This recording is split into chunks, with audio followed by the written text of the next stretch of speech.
So a new manga has come out from Shueisha called Drama Queen, and it's got the modern audience types extremely upset. So basically Japan has been taken over by aliens, although given the scale of what's occurring here and the spaceships that are apparently flying all over the entire sky, it's also heavily implied that this alien thing is occurring all over the world as well, although that's still a bit unclear, at least in the first chapter. Now, they're not taking over in the way of like direct force. No, it's much more manipulative because there was a giant meteor that was going to destroy the Earth, to which these aliens suddenly showed up and destroyed the meteor.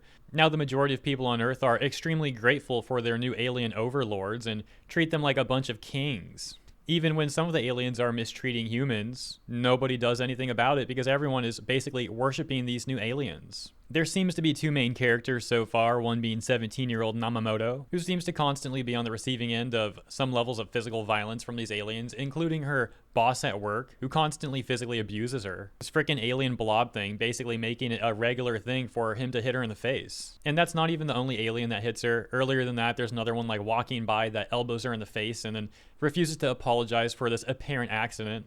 Anyways, she despises these aliens, and eventually she meets a coworker of hers at the factory, Kitami, who also hates the aliens, so they get along great. The dude was also hit in the face by that boss of theirs, but he specifically hates the aliens because of how they killed his family. What happened is that his family was celebrating how his little sister got accepted into high school, and suddenly one of these aliens reverses into them with their fancy car and kills them all. None of the alien authorities doing anything, they don't care. And the humans don't do anything about this either, because once again, most of them just worship these aliens. And the minority of humans out there who don't worship the aliens are basically too afraid to do anything about this stuff, which also heavily implies that this sort of thing is happening all over the Earth. So once again, while the aliens are not like as terrible as other aliens we've seen in works of fiction and their treatment of humans, there's still absolutely elements of oppression, abuse, deceit and manipulation, etc., coming from the aliens and how they treat humans. Kitami also taking this further and presenting a rather compelling theory that the aliens with their highly advanced technology could have created the meteorite that began heading to Earth to begin with,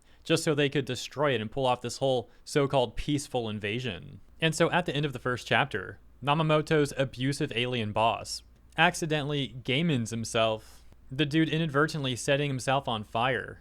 And of course, Namamoto ends up being fired because of this. And shortly after that, while she's at home, Kitami shows up and it turns out he also had a little alien incident. Except his was a little bit more intentional. Another alien had hit him in the face. This is like a recurring theme apparently. These aliens love beating up humans. Except this time Kitami didn't take it. He fought back and ended up beating this alien to death. So dude shows up at Namamoto's house and is like, yo, I need your help. We gotta dispose of this body. And together they end up crafting this solution. A solution of cooking the alien and then eating it. Well, specifically, Namamoto eats the alien. Kitami seems to find it disgusting, but Namamoto loves it. And this is particularly funny because earlier in the manga, she had mentioned how she hasn't been able to afford meat at all. Well, this is her big break. She finds the meat to be delicious. And so as the chapter ends, it sets them up to potentially be this like group of alien murderers who are gonna cook more up and eat them or something. That's kind of like what it left off as. Of course, willing to see where this all goes, but yeah, that's essentially what occurred, a TLDR of chapter 1. There's still a lot of stuff I skipped over though, a lot of fine details. Definitely consider checking this out if it sounds like your cup of tea. And so back to the modern audience thing. What's got them so upset? Why are they so offended by this manga? Well, they seem to think that these manipulative, oppressive, alien blob things represent real-life human immigrants, and they say that the two main characters' treatment of these aliens is racist, amongst a number of other things.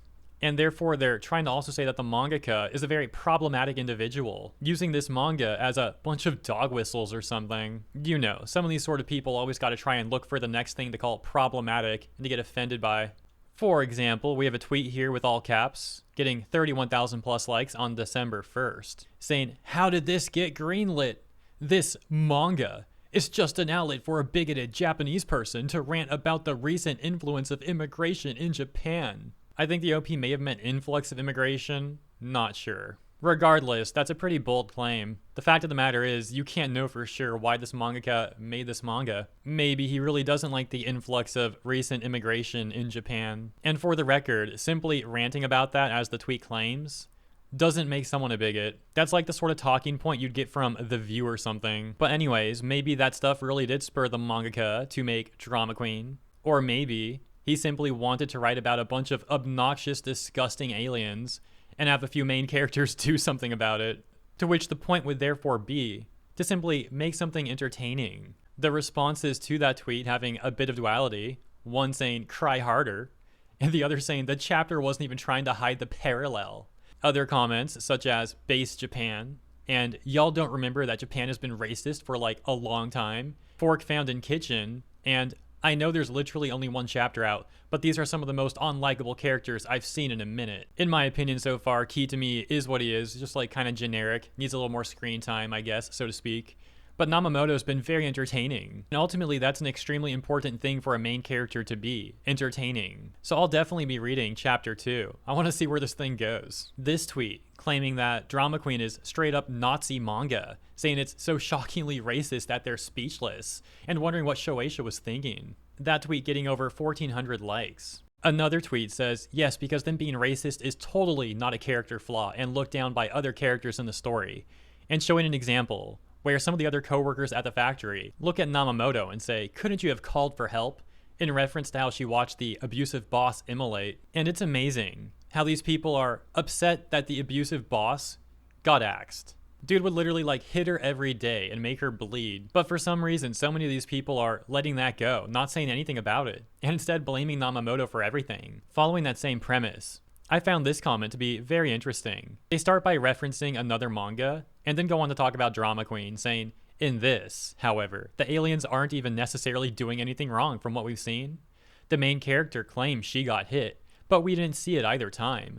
There's no proof that the system is rigged for the aliens, or that they faked the meteor. Meanwhile, they're the ones killing and eating people.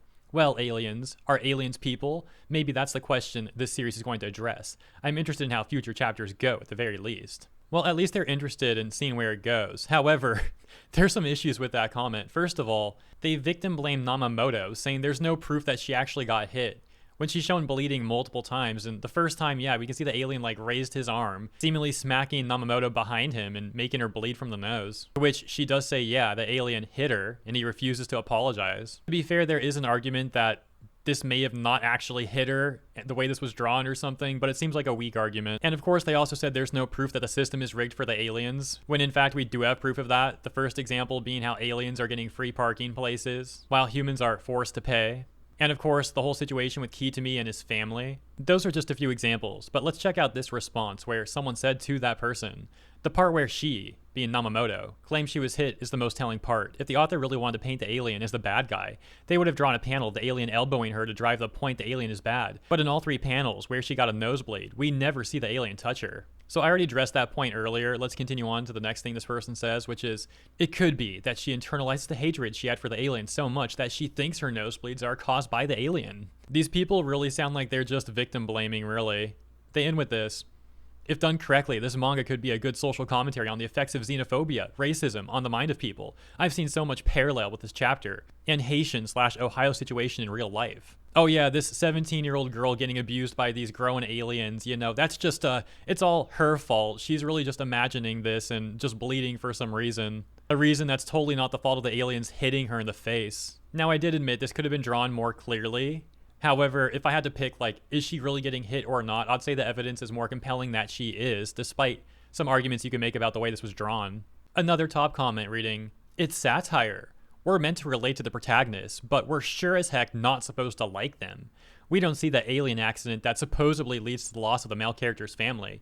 It's implied by the InfoWars quoted MCs that the aliens may have staged the meteorite incident and that they're taking jobs away from humans, but there's no evidence of that. We don't see the aliens hit anyone. And then there's the title, Drama Queen. So yeah, it's a somewhat subversive jab for shonen at the xenophobic politics pervading much of the world currently. Otherwise, this would be one of the worst first chapters of manga I've ever read. If done right, there will be more complexity and nuance as we go forward. For example, perhaps we'll find that a less scrupulous alien leader did stage the meteorite incident to find a home to save their species, but that most of the alien population is unaware and are decent. But I do expect that the story stands firmly against xenophobia/racism/eating sentient beings, despite what we learned in chapter 1. I think some of these people take everything way too seriously. I don't care if it's satire or not. I don't care if they stand against eating the aliens or not. I care if it's entertaining, and so far it has been. As a matter of fact, that's also what I care about regarding the characters. I like the character. Well, I like Namamoto. Like I said, Akitami is a bit generic and bland so far, but Namamoto's been likable. Is she entertaining on screen? For me, that's a yes. So yes, I like that character. The same thing goes for a lot of villains in various manga and anime. Look at the Stern Ritter, for example, in Bleach. A lot of them are very entertaining, despite doing terrible things, and that's why they have a lot of fans, because people want entertainment out of their entertainment. Shocker. Yet for some of these people, they need everything to match their real-world political positions 100%. And if it doesn't, then they're not supposed to like that thing, and they can't enjoy it in any way, shape, or form. These sort of people are completely devoid of nuance. It's a pretty sad thing. Anyways, let's read a few more top comments here so you can get more examples of people getting offended by this manga. And I'm not going to comment as much now because I'm actually running out of time. I gotta be out the door really soon. So here's another top comment. It reads, I'll try to give the author the benefit of the doubt since it's only the first chapter and the art's good. That being said, I'm unsure if the manga is meant to be satirical, wish fulfillment, anti-colonialist, or anti-immigration. Might be all of them, I don't know. I'll stick around for the ride though, since their previous one-shots are apparently pretty good, plus it's rare for Jump to release something this unhinged. The only reason why I'm hesitant to assume that manga is 100% satire, / the characters being horrible is on purpose, is because Tokyo Shinobi Squad did essentially the same thing, without a hint of self-awareness. You get an image here that says, what's becoming of this country? So much for a glorious nation.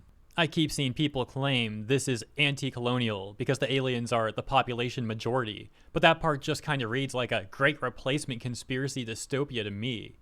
Response saying it's 100% ripped straight from Great Replacement theory style conspiracies. Someone asks, what's the manga about? Gets a response that says aliens show up to save the Earth from a giant asteroid, and they become super popular and start propagating on Earth everywhere, from media to industry. Protagonist keeps talking about how much they hate them, and how they're showing up everywhere. And her boss is even one. Something happens, and they find out that aliens are edible. Yes, they eat the alien. It has pretty weird vibes, and I'm still on the fence if that's intentional or not. Might be about Great Replacement theory, or might just be a slow alien invasion. The protagonist so far isn't made out to be a hero or heroic, and it's still too early to say if it's really that bad. But I'm still going to make fun of it, like with Freegren. There's so many more examples that I could show you and discuss, but as mentioned, I'm out of time. So let me know what you think about this stuff in the comments. And if you enjoyed my coverage, consider liking and or subscribing. Appreciate ya, and I'll see you in the next one.